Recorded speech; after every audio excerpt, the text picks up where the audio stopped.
बोलो जयकारा बोल मेरे श्री गुरु महाराज की जय। सभी गुरुमुख प्रेमियों से सप्रेम जय सच्चिदानंद। नकारात्मक विचार किसी भी व्यक्ति का, चाहे वो भजन भक्ति कर रहा हो या ना कर रहा हो, चाहे केवल सांसारिक कार्य व्यवहार में भी लगा हुआ हो, तो सांसारिक स्तर पर सांसारिक जीवन को बर्बाद कर देते हैं अगर नकारात्मक विचार कोई रखता हो। और भक्ति परमार्थ में अगर कोई चल पड़ा हो तो नकारात्मक विचार भक्ति परमार्थ में भी नुकसान देने वाले होते हैं। यानी मुश्किलें जो हैं वो सांसारिक स्तर पर भी आती है और परमार्थिक स्तर पर भी भजन भक्ति करने वालों को, भक्तों को, संतों को, गुरुमुखों को, सेवकों को मुश्किलें सभी को आती हैं। तुलसी या संसार में दुख सुख सबको होए, ज्ञानी काटे ज्ञान से अज्ञानी काटे रोए। ज्ञान का होना, सकारात्मकता का होना, विचारों में भक्ति का होना, ये सब मिलाकर के किसी भी मुश्किल का हल निकाला जा सकता है, समाधान किया जा सकता है। बड़ी से बड़ी मुश्किल को भी चुनौती देकर उससे जीत हासिल की जा सकती है, सामना किया जा सकता है हर मुश्किल का। चाहे सांसारिक जीवन हो या परमार्थिक जीवन हो, सब में सकारात्मकता की जरूरत है।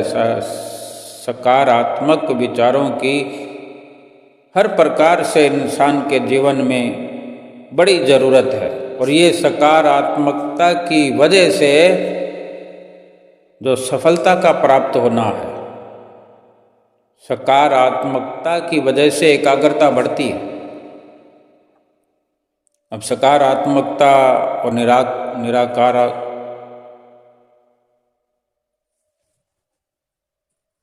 सकारात्मकता और नकारात्मकता क्या है? सकारात्मकता यानी पॉजिटिविटी, पॉजिटिव विचार, सकारात्मक विचार एक ही बात है। नकारात्मक विचार और नेगेटिव विचार, नेगेटिविटी एक ही बात है। सकारात्मकता का सीधा और सरल और सुंदर मतलब यही है कि जो कुछ भी हमारे सामने घटित होता है, होता आया है, हो रहा है, हम उसको बड़ी सहजता से, सरलता से उसको मान लेते हैं। यानी भली भांति हम स्वीकार कर लेते हैं कि जो कुछ हो रहा है वो गलत नहीं है, और जो हमने करना है, जो हमारे अधिकार क्षेत्र में है, जो हम कर सकते हैं, हमने कोई काम करना है तो उसका आगा पीछा समझ के करें कि भी इस तरह का काम जो मैं कर रहा हूँ, इस तरह काम करने वालों का, इस तरीके से काम करने वालों का जीवन चरित्र कैसा रहा है। हम ग्रंथों को पढ़ते हैं, स्वाध्याय करते हैं, सुनते हैं, पोथियाँ पढ़ते हैं, स्कूल में भी बड़े बड़े अच्छे अच्छे चैप्टर पढ़ाए जाते हैं। ऐसी बात नहीं है कि इंसान कुछ जानता नहीं है। आज छोटे छोटे बच्चे भी बहुत बढ़ चढ़ करके ज्ञान की बात करते हैं, हर क्षेत्र का ज्ञान रखते हैं। और हम भी एक उम्र को लिए हुए जिस उम्र के जिस पड़ाव में आज हैं, चाहे कोई किसी भी उम्र में, बहुत कुछ अपनी आँखों के आगे घटित हुआ हमने देखा है, देख रहे हैं। तो जब हम स्वीकार कर लेते हैं, अभी कुछ भी घटना हो, दुर्घटना हो, अच्छा हो बुरा हो, वो अच्छा और बुरा तो एक अपना नज़रिया है, अपनी सोच है। अब संत महापुरुष अपने विचारों के अनुसार, अपने अनुभव के अनुसार किसी नतीजे पर पहुंचते हैं। उनका तो एक सीधा सिंपल सा फरमान, एक उनका विचार सरल और आसान, जिसको समझ में आ जाए। तो ये सकारात्मकता जिसके अंदर होती है, संतों के विचार उनको बहुत जल्दी समझ में आ जाते हैं। उनकी अकल और बुद्धि उनको स्वीकार करती है कि कुछ भी अनहोनी हो जाए तो सांसारिक नज़रिए से कहा जाता है अनहोनी है, कोई दुर्घटना हो गई। सपोज करो हम कहीं गिर करके कहीं चोटिल हो गए या हड्डी पसली टूट गई, संत महापुरुष तो उसको भी कह देते हैं ये कि जो हुआ अच्छा हुआ। लेकिन जो संतों महापुरुषों के विचारों से अवगत है, जिनके विचार संतों महात्माओं के विचारों से मिलते हैं, ग्रंथों शास्त्रों से मेल खाते हैं, उनके तो समझ में जल्दी आ जाती है बात कि हाँ कि वाकई जो हुआ अच्छा हुआ, क्योंकि इससे बढ़कर भी हो सकता था। अगर कहीं रगड़ लग गई, राह चलते कुछ भी दुख आ गया तो बड़े बड़े बवाल हो जाते हैं। और जो बवाल सड़क पर हो जाता है, उससे हटकर जो हमारे अंतर मन में जो एक द्वंद्व युद्ध, एक कलह, एक कलेश शुरू हो जाता है कि ऐसा क्यों हुआ, ऐसा क्यों हुआ, ऐसा क्या होना जरूरी था। अब चाहे किसी पर हम मलामत लगा रहे हों, किसी पर इल्ज़ाम लगाकर ऐसा सोच रहे हों, या फिर केवल अपनी नकारात्मकता में ही खोए हुए हम ये साबित करने की कोशिश करने में लगे हों कि ऐसा क्यों हुआ, या फिर कहीं भगवान को ही हम आड़े हाथों ले लेते हैं, भगवान से ही हम कुछ न कुछ कहना शुरू कर देते हैं, या अपने मिलने मिलाने वाले अपने घर वालों के सामने ही कुछ ऐसा अपना प्रदर्शन करते हैं जिसमें नकारात्मकता की झलक आती है कि केवल शिकायतों का ही दौर चल पड़ता है। चाहे किसी प्रकार से ही जिक्र किया जाए, उस घटना दुर्घटना का कोई गुणगान कर रहे हो हम, लेकिन उसी के ठीक उलट में जो सकारात्मकता है, वो ये सोचता है, उनकी विचारधारा जो संतों महापुरुषों से मिलती है कि जो कुछ भी हुआ वो भगवान को शुक्राना अदा करने के लिए अगर उपस्थित है, अगर बहुत हल्की बात है उसका तो पूछो ही मत, वहाँ खड़े रहने की भी ज़रूरत नहीं समझते हो, चल पड़ते हैं, किसी से वाद विवाद नहीं करते, किसी से अपशब्द नहीं कहते, चल पड़ते हैं और मन में सोचते हैं क्या पता कोई बड़ी मुसीबत आ जाती तो, मैं उठ भी ना सकता तो, क्या पता कौन मुझे उठा कर ले जाता। ये सोच सोच कर वो भगवान का लाखों लाख शुक्राना अदा करते हुए अपने घर पहुंच जाते हैं, और घर जाकर भी वही विचार कि मुझे भगवान ने बचा लिया। अब गुरु महाराज जी के गुरुमुख हैं, प्रेमी हैं, सतगुरु के अपने दाता दयाल जी के हम प्यार करने वाले, प्रेम करने वाले हैं, तो बार बार हम सतगुरु का शुक्रिया करते हैं ना। हर कोई अपने दिल में अनुभव करे कि हे गुरु महाराज मेरी लाज रख दी, बड़ी खुशी का अनुभव कर रहे हैं। कहीं टूट फूट भी हो गई है तो फिर भी अंतर हृदय के अंदर एक भाव ये चल रहा है कि हे गुरु महाराज जी आपने बचा लिया। ये है सकारात्मक विचार, यानी स्वीकार कर लिया उस स्थिति को। और फिर जो भगवान से जुड़ना है, जो गुरु महाराज जी से जुड़ना है, अपने इष्ट देव से जो जुड़ाव है, ये सिद्ध करता है। इससे यही सिद्ध हो रहा है कि जो हुआ अच्छा हुआ। कहीं ना कहीं वो ना कह कर के भी इजहार कर रहा है। यही होती है सकारात्मकता। अब दुख,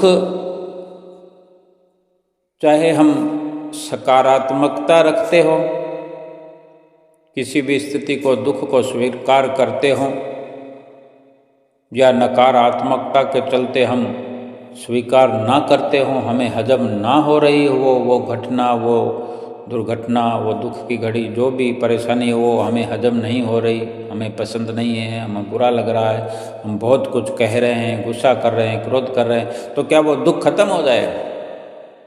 दुख तो वहीं का वहीं है, उसको भोगना पड़ेगा। उसको ठीक होने में, उसको भरने में जो समय लगना है वो तो लगेगा, लेकिन नकारात्मकता के चलते वो दुख जो है कई गुना बढ़ चढ़ करके हमारे सामने फैल जाएगा। हम कितने क्रोधित होंगे, इससे हमें दुख होगा। कितना अपनी जुबान से अपशब्द कहेंगे, या किसी के साथ झगड़ा करेंगे, फसाद करेंगे, बहस करेंगे, वाद विवाद और बढ़ जाएगा। हम सब कुछ जानते हैं। गुरुमुख प्रेमियों, महापुरुषों का समझाने का सिर्फ यही मतलब होता है कि ये जीव जो है भूला हुआ है, इस संसार में भूल को बख्शवाकर, भूल का सुधार करके एक नई दिशा पर, भक्ति वाली राह पर चल करके अपने निज धाम में, अपने असली घर में पहुंच जाए। और यहाँ जितने दिनों का हमारा रहना है, जितने दिन हैं, जितने महीने, जितने साल हैं, जितनी उम्र है, जितने श्वास हैं, मन की एकाग्रता बनी रहे, एकाग्रता बढ़ती जाए, मन शांत रहे, हर काम में मन लगे।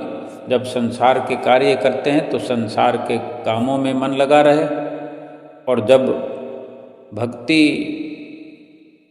परमार्थ का जो हम नित्य नेम करते हैं उसको करने के लिए जब शुरुआत करें तो मन उधर भी बड़े अच्छे से लगा रहे। यानी मन में ये एकाग्रता होगी तभी संभव है।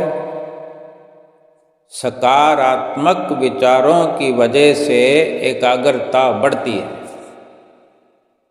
स्थिरता बढ़ती है, मन एकाग्र होता है, मन स्थिर होता है। मन ये भागम भाग जब तक करता रहता है, नकारात्मक विचारों की वजह से मन में उपद्रव चलता रहता है, हंगामा करता रहता है मन। सड़क पर जितना भी हंगामा होता है वो सब मन है करवाने वाला। संतों को कभी कहीं उलझते हुए, झगड़ा फसाद करते हुए नहीं देखा जाएगा, क्योंकि संत सज्जनता का प्रतीक होते हैं, सज्जनता की मिसाल होते हैं। संत साधु, यानी साधु जो साधना करता है, जो सधा हुआ है, जो सध चुका है या लगातार साधना की ओर बढ़ रहा है, साध रहा है, तो वो कभी अपने मन को भटकने नहीं देगा। जिसका मन एकाग्र है, जिसका मन स्थिर है, जिसके अंदर शांति का वातावरण बना हुआ है, वो अपने काम से काम चलता चला जाएगा, अपने मन को गिरने नहीं देगा, विचलित नहीं होने देगा।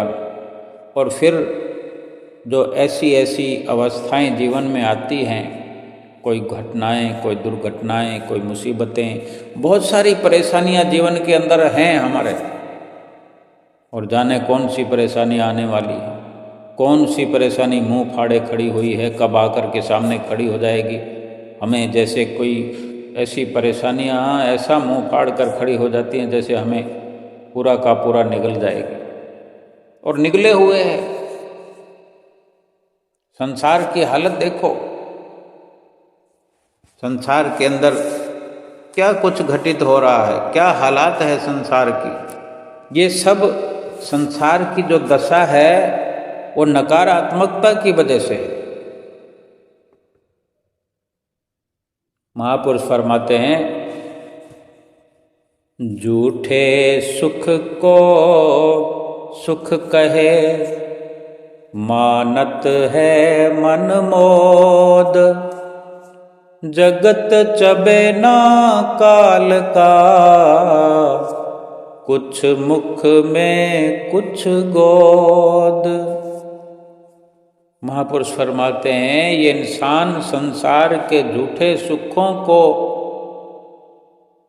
जो असल सुख समझे बैठा है, असली जीवन संसार के रहन सहन को समझे बैठा है, यही सबसे बड़ी नकारात्मकता है। ये गलती है कि झूठे सुख को सब कुछ समझ करके उसमें गलतान। कोई भी सत्संग ऐसा नहीं है जिसमें ये जिक्र ना होता हो कि संसार के ये क्षण भंगुर सुख हैं, आज हैं कल नहीं, अभी हैं और अभी खत्म हो जाएगा। जो सुख लगता है वास्तव में वो सुख है ही नहीं, केवल लगता है। और जो चीज़ लगती है, जो केवल वहम होता है, वो तो फिर मिटता बदलता रहता है, अभी है अभी नहीं है। असल असल है। संसार के झूठे सुखों को असली सुख समझ करके कितनी बड़ी खाई इस इंसान ने अपने लिए बना ली है, और भी गहराई होती जा रही है। इसी गड्ढे में गिरना, या समझो गिर पड़ा है। अगर इतनी बड़ी गलती इंसान कर रहा है, झूठे सुखों को सुख का समझ करके एक एक श्वास जो खत्म करता जा रहा है, वो खाई में गिरने वाली बात है। उतना गहराई खाई की बढ़ रही है जितने श्वास खत्म हो रहे हैं। सोचो कितने श्वास हम खत्म कर चुके हैं आज तक, उतनी गहरी खाई में हम गिर चुके हैं। बाहर निकलना बड़ा मुश्किल है, क्योंकि कब तो हमारा ये अज्ञान टूटेगा, कब अकल आएगी, कब समझ आएगी, कब हमारी ये नकारात्मकता सकारात्मकता में बदलेगी, जब हम स्वीकार करेंगे, झूठे सुखों को छोड़ देंगे, फिर असली सुख की तलाश करेंगे। हाँ, ये अलग बात है कि जब भी समझ आ जाए, अगर अभी समझ आ जाए, अगर अभी हम समझने को तैयार हो जाएं, सब कुछ स्वीकार करने को तैयार हो जाएं कि जो होता है अच्छे के लिए होता है, जो प्रभु करते हैं या जो हमारे कर्मों के अनुसार होता है, मुकद्दर के अनुसार होता है, वही सब ठीक है और उसको ठीक मानना पड़ेगा। तो इस प्रकार से हम आगे करने वाले कर्मों का भी हम सुधार कर पाएंगे। सकारात्मकता की वजह से हर कर्म हमसे अच्छा होने लगता है। सकारात्मकता जिसके अंदर है वो हर वक्त अच्छी राह पर चल कर के, सही राह पर चल के, सही कर्मों का चुनाव करके, सही कर्मों के बीज अपने इस जीवन की खेती में बोता चला जाता है। अपने मन की एकाग्रता बढ़ती है, मन शांत होता है। और एक और निशानी है जो पॉजिटिव सोच के हैं, सकारात्मक सोच के हैं, जो इंसान जिनकी विचारधारा संतों महापुरुषों से मिलती है, तो वो संतों महापुरुषों की संगत करते हैं। जिनकी सोच सकारात्मक है उनकी संगत संतों महापुरुषों के साथ ही होती है। अच्छी सोच है ये, अच्छी सोच वाले अच्छे लोगों की संगत में रहेंगे। अब अगर हम ये विचार करें कि हमारी जो सोच है अच्छी नहीं है, लेकिन ये सोच कर कि हम अच्छी संगत वालों के साथ रहेंगे तो हमारी भी सोच अच्छी हो जाएगी, तो ये भी एक खूबसूरत पहल हो सकती है कि हम अच्छी सोच वालों के साथ, अच्छी राह पर चलने वालों के साथ, अच्छे विचारों वालों के साथ हम रहना शुरू कर दें तो हमारी नकारात्मकता ख़त्म हो जाएगी। अगर हम सकारात्मकता वाले लोगों के साथ रहेंगे जो अच्छा अच्छा सोचते हैं, हर बात का समाधान कर लेते हैं, हर दुख का समाधान कर लेते हैं। दुख तो सबके आते हैं, लेकिन नकारात्मक सोच वाले रो रो कर, पिट पिट करके दुखों को भोगते हैं।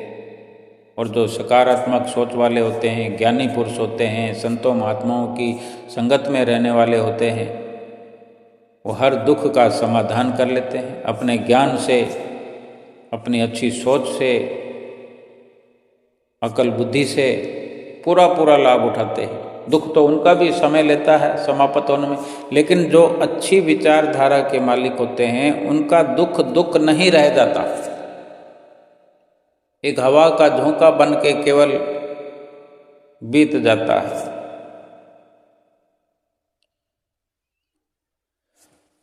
चाहे संसार की सफलता हो, किसी भी सफलता को, हम तो केवल गुरुमुख प्रेमी हैं, श्री गुरु महाराज जी के सेवक हैं। हम संसार का उदाहरण दे सकते हैं, सुन सकते हैं, लेकिन हमारा मकसद है, हमारा जो लक्ष्य है वो तो भजन बंदगी का ही है। हम भजन भक्ति की ही चर्चा कर रहे हैं। भजन भक्ति की जो सफलता है, भजन भक्ति की राह में चल करके जो सफल हो रहे हैं, सफलता की राह पर हैं, जो भक्ति को प्राप्त कर रहे हैं, उनके पास रात और दिन में मिला के 24 घंटे हैं। अब कोई भक्ति की बात तो करता है लेकिन असफल है, अब उसका रुझान जो है, उसकी दिनचर्या जो है केवल भक्ति की बातों वाली है, उसका सारा पुरुषार्थ तो संसार में है, तो वो असफल है। दिन और रात मिला के 24 घंटे उसके पास भी वही है। भक्ति करने वाले के पास भी 24 घंटे हैं, भक्ति ना करने वाले के पास भी 24 घंटे हैं। दोनों के पास, दोनों राह पर उलट रहा, वो राह उल्टी है, वो राह उस तरफ है, वो उस तरफ है। यानी एक सफल व्यक्ति है, एक असफल व्यक्ति है, दोनों के पास बराबर समय है। फर्क क्या है? फर्क कितना है कि जिसने 24 घंटे समय का सदुपयोग कर लिया,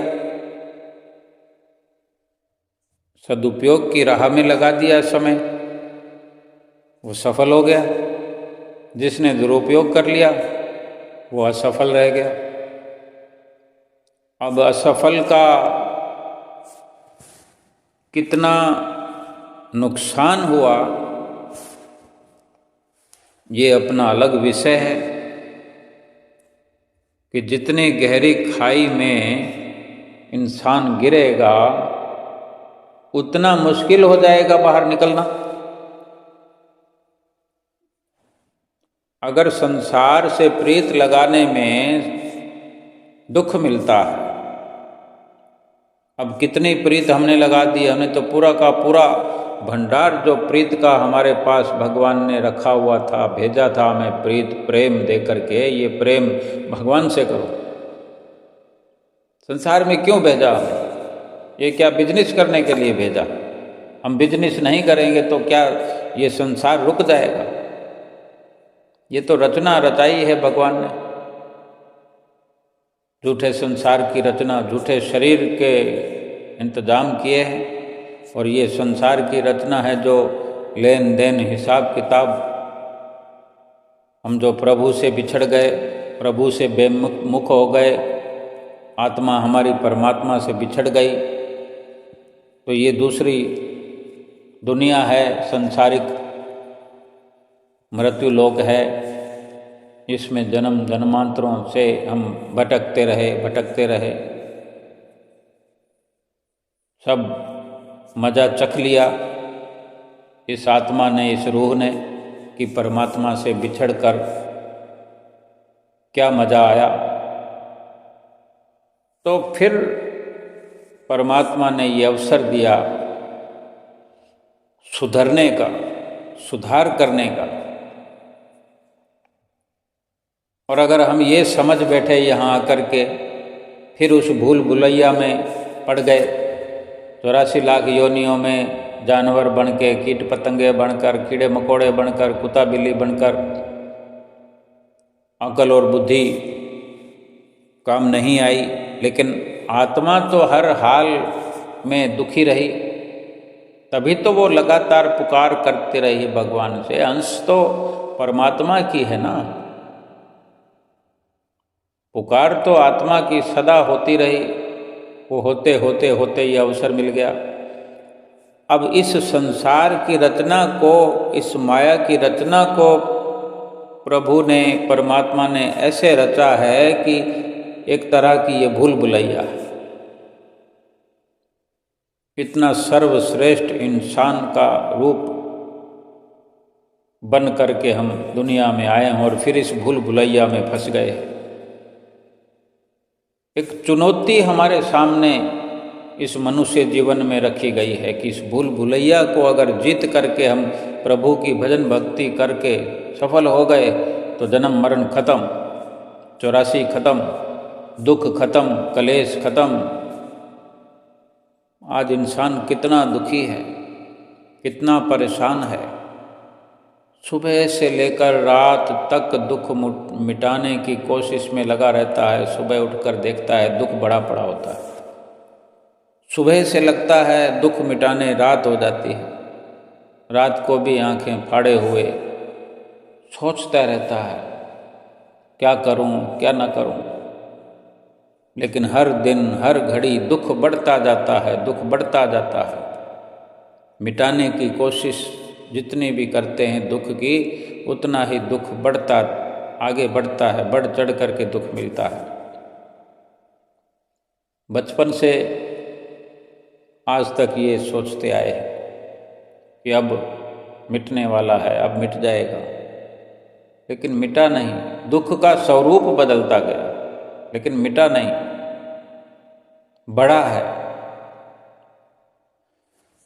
क्योंकि अपने लक्ष्य को भूल गए, अपनी असल राह को भूल गए, अपनी सोच में बदलाव नहीं ला सके। वरना 24 घंटे रोज के जो हैं बहुत होते हैं।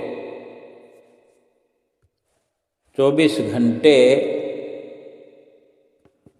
संसार में लगे रहें, संसार को सत्य समझे रहें, संसार के हर दुख के अंदर सुख की तस्वीर देखते हैं। वो सुख तो केवल दिखता है, सुख की पालिश की हुई हर दुख हमें मिल जाता है।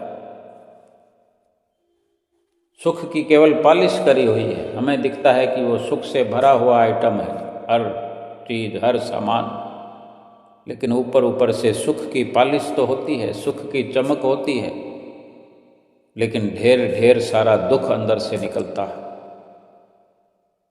झूठे सुख को सुख कहे, मानत है मनमोद, मस्तियां कर रहा है, रंग रलिया मना रहा है इंसान झूठे सुखों में। कब तक मनाएगा?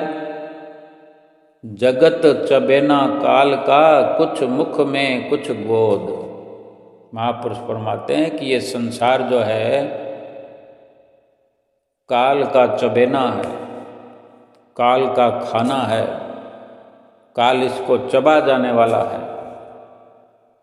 पूरा संसार जो भक्ति से गाफिल है, जो सत्संग से महरूम है, जिसके अंदर सकारात्मकता नहीं, जिसके अंदर समय का सदुपयोग नहीं, जिसको संतों महापुरुषों की शरण नहीं, जिसके जीवन में भक्ति नहीं, भजन नहीं, सुमरन नहीं, जिसके जीवन में आत्मा के सुधार के लिए कोई लक्ष्य नहीं, कोई मिशन नहीं, जिसने अपनी आत्मा का कल्याण करने के लिए कुछ सोचा नहीं, कुछ विचारा नहीं, वो सब का सब संसार इस काल का चबेना है। काल ने चबा लिया है। रोज कोई ऐसा काम हर इंसान करते हैं, कोई कैसा करता है, कोई कैसा करता है। हर काम जो है रात खत्म होने के बाद सुबह ही शुरू होता है। कोई सुबह दुकान 10 बजे खोलता है, कोई 9 बजे खोलता है, कोई 8 बजे भी खोलती है, कोई दूध चाय पानी की दुकानें 5 बजे भी खुल जाती है, 6 बजे भी खुल जाती है, कोई 10 बजे खुलती है, कोई 12 बजे भी दुकान खोलने वाले हैं। लेकिन ये काल की जो दुकान है, ये काल का जो प्रपंच है, इसने जो जगत को चबेना समझ करके खाने में लगा हुआ है, चबा चबा के, इसकी कोई टाइमिंग नहीं है कि सुबह 6 बजे शुरू होगा कि 8 बजे के 10 बजे। रात और दिन चबा चबा करके आज हम देखते हैं इतिहास भरे पड़े हैं, ग्रंथ भरे पड़े हैं कि वो कुछ खा रहा है, कुछ उसके गोदी में पड़े हैं। ये गया कि ये गया, ये गया कि ये गया। जब तक इंसान को ये समझ में ना आए, जब तक ये ख्याल पक्का ना हो जाए कि हम काल की चपेट में आए हुए हैं और काल का शिकंजा हम पर रात और दिन कसता जा रहा। काल अपनी चपेट में लेकर के हमें अपनी गोदी में लिए हुए बैठा है। जाने कब किस वक़्त काल का ग्रास हम बन जाएंगे। संसार के झूठे सुखों के लालच में हम काल की गिरफ्त में आ चुके हैं। ये मनुष्य जन्म होने पर भी अगर हम इसका दुरुपयोग करके, मनुष्य जीवन का पूरा दुरुपयोग करके, श्वासों का दुरुपयोग करके, वक्त का दुरुपयोग करके, एक एक श्वास करके हम काल के शिकंजे में जकड़ते जा रहे हैं। और अगर नहीं अभी हम संभले तो फिर ऐसी घड़ी भी आ जाएगी कि फिर काल से छूटना नामुमकिन हो जाएगा, असंभव हो जाएगा। एक बार इस मनुष्य योनि से गिर गए, फिर ये मनुष्य योनि मिलने की नहीं है, फिर ये जीवन नहीं मिलेगा। एक बार 84 लाख योनियाँ अगर मिल गई, ठप्पा लग गया, फिर 84 का दौर कभी ख़त्म नहीं होगा और आत्मा रोज जन्मना, रोज मरना, ऐसे दुख की गर्त में जाकर इतनी गहरी खाई में जा गिरेगी कि फिर कुछ सोच पाना भी मुश्किल हो जाएगा। इस काल की गिरफ्त से बचने के लिए दयाल वाला रास्ता, सतगुरु दयाल वाला रास्ता अगर अपना लिया जाए, सतगुरु की शरण को प्राप्त कर लिया जाए, तभी ये संभावना हो सकती है कि बचे हुए जीवन का सदुपयोग हो जाए,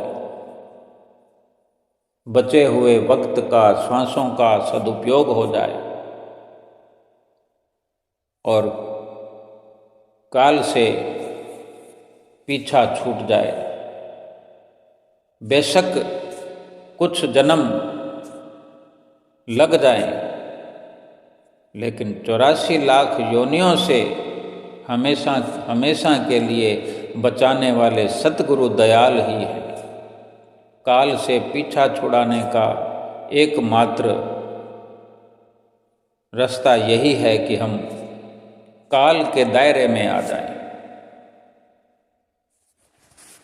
जीवन का क्या मूल्य है,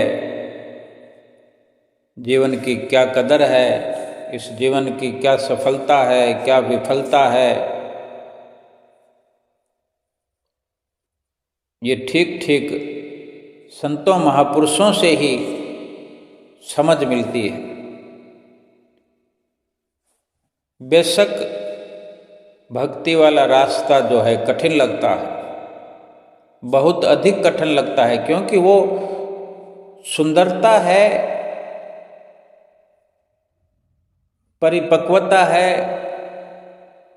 सच्चे सुख की भरमार है, केवल चमक नहीं है। क्योंकि चमक जो है केवल दिखाने के लिए होती है। जो पूरी सच्चाई से भरपूर भक्ति का रास्ता है वो सुखों वाला है, वो अपने अनुभव की बात है। और ये अनुभव सतगुरु ही, सतगुरु दयाल ही जीव को समझाते हैं, सिखाते हैं और इस रास्ते पर चलाते हैं। बेशक थोड़ी मुश्किल लगती है भक्ति के रास्ते में, लेकिन वो मुश्किल भी यही है कि जब तक विश्वास नहीं हो जाता, जब तक ये समझ नहीं आ जाती कि संत महापुरुष बिल्कुल सच्चाई वाला रास्ता बता रहे हैं, इतनी देर है, जब ये विश्वास हो जाता है फिर तो ये बड़ी आसानी से भक्ति वाला रास्ता तय होता है। क्योंकि जैसे जैसे कदम बढ़ाते हैं वैसे वैसे सफलता भी मिलती है। सफलता जब मिलना शुरू होती है तो फिर दुखों के बादल छट जाते हैं, मुश्किलें फिर वहाँ से अपना डेरा उठा लेती हैं। क्योंकि फिर मन जब एकाग्र होने लगता है, प्रयास करने से, अभ्यास करने से, हमें अपनी समस्याओं पर तब तक मेहनत करते रहना पड़ेगा। भक्ति की राह में जो समस्याएं नज़र आ रही हैं, जो नज़र आती हैं, तब तक हमें लगे रहना पड़ेगा, जूझना पड़ेगा कि जब तक वो समस्या सुलझ न जाए। एक जैसे कोई हावी होना होता है किसी भी काम पर, किसी व्यक्ति पर, किसी जगह पर। किसी जगह पर जैसे कोई डेरा डाल लेते हैं, आक्रमण कर देते हैं किसी इंसान पर, जगह पर डेरा डाल लेते हैं, मतलब अतिक्रमण कर लेते हैं। उसमें एक जज्बा चाहिए। संसार के अंदर किसी जगह पर अगर अतिक्रमण कर लिया जाए या किसी व्यक्ति पर आक्रमण कर दिया जाए हमला कर दिया जाए, तो संसार के अपने कानून हैं। लेकिन ये जो भक्ति है, ये भगवान की पैदा की हुई इस दुनिया के अंदर एक गेंद के समान भक्ति को भगवान ने इस संसार के मैदान में उतार दिया है। इस पर कोई कानून नहीं है कि वो भक्ति प्राप्त कर सकता है, वो नहीं कर सकता, वो अमीर है, वो गरीब है, वो कमज़ोर है, वो ताकतवर है, वो काला है, वो गोरा है, वो ऊंच है, वो नीच है, ये ऊंची जाति वाला है, वो नीची जाति वाला है। भक्ति को कोई भी प्राप्त कर सकता है, हर किसी को अधिकार देकर भगवान ने भेजा है। फरमाते हैं, भक्ति गेंद चौगान की, भावे कोई ले जाए, कहे कबीर कछु फर्क नहीं, कहा रंक कहा राय। कोई भी इस भक्ति को अपने अधिकार में कर सकता है, चाहे रंक हो या राय हो, यानी कोई भिखारी हो चाहे राजा हो, गोरा हो काला हो। भगवान ने तो भक्ति हर किसी को प्राप्त करने के लिए स्वतंत्रता दी है। लेकिन हम क्या करते हैं, मैं कैसे करूं, मेरे पास तो ये कमी है, मैं भक्ति कैसे करूं, मैं भजन कैसे करूं, मैं सुबह उठ नहीं सकता। फिर दिन में हम कहते हैं क्या करूं, दुकान का समय हो गया, ऑफिस का समय हो गया।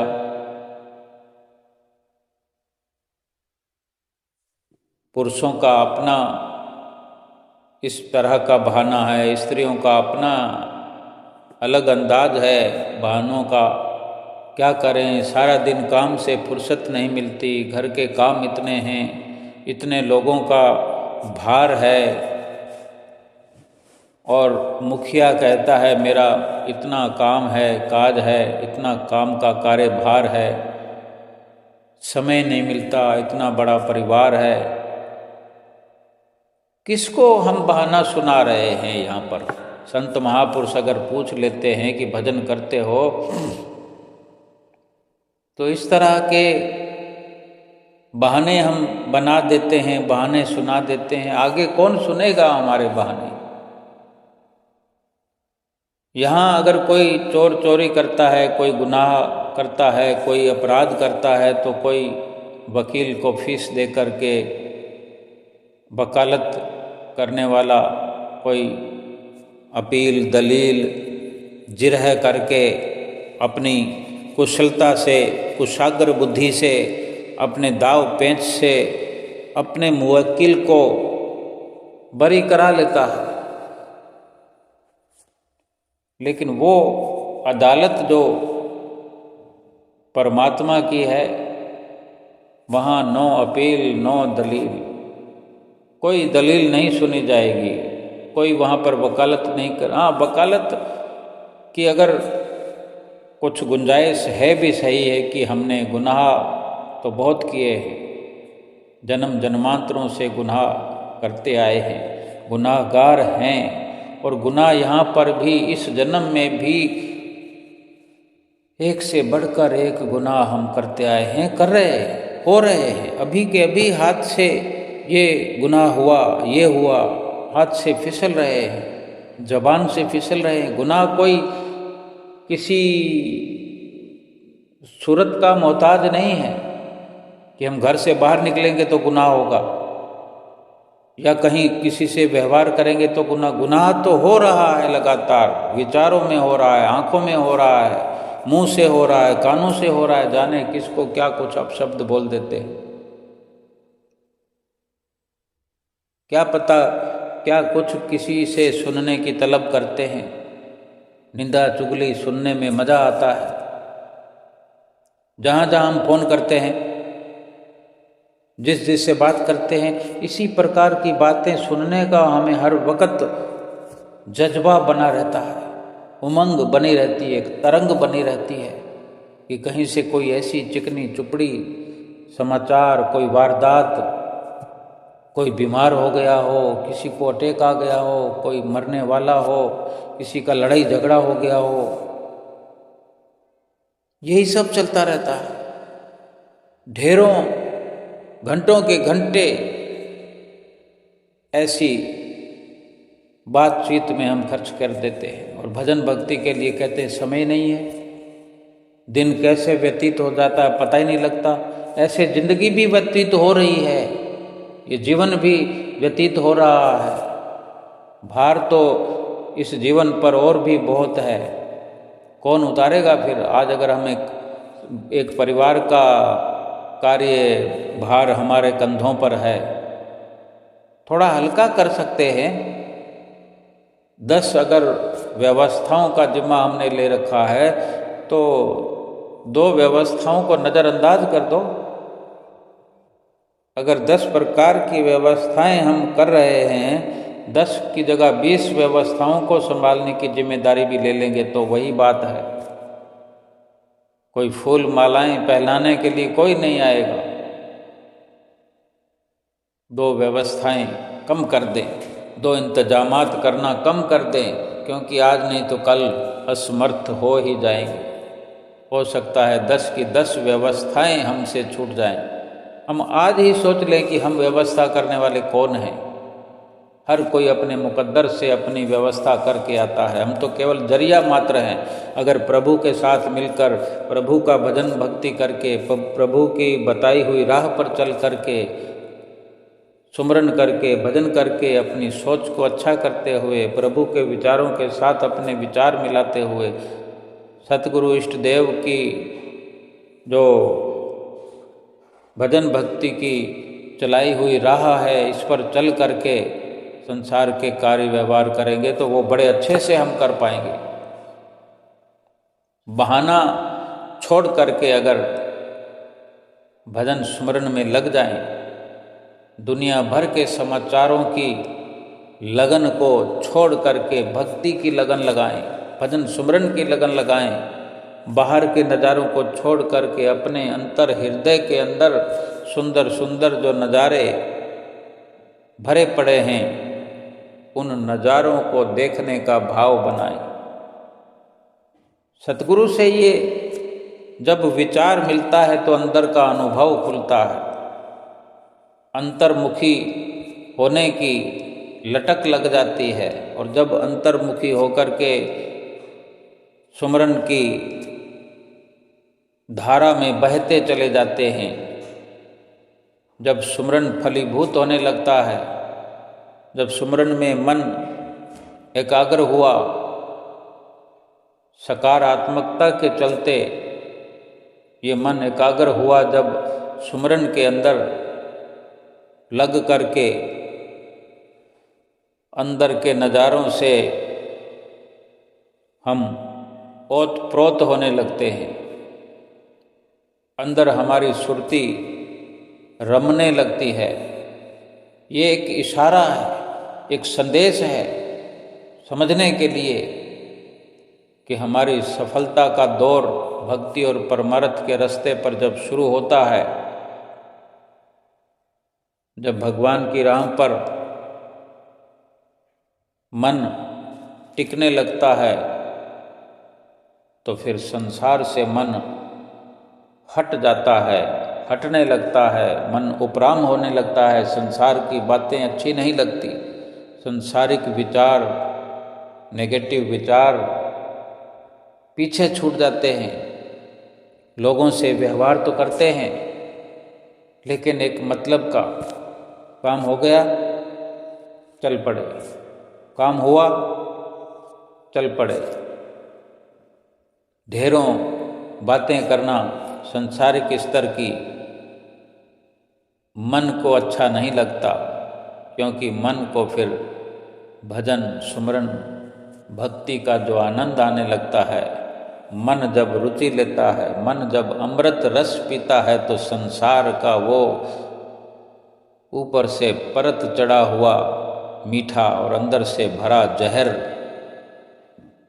वो जहर पान करने का बिल्कुल भी ख्याल बदल जाता है, क्योंकि अमृत रस जब तक नहीं चखा तब तक ही ये संसार का जहर मीठा लग सकता है।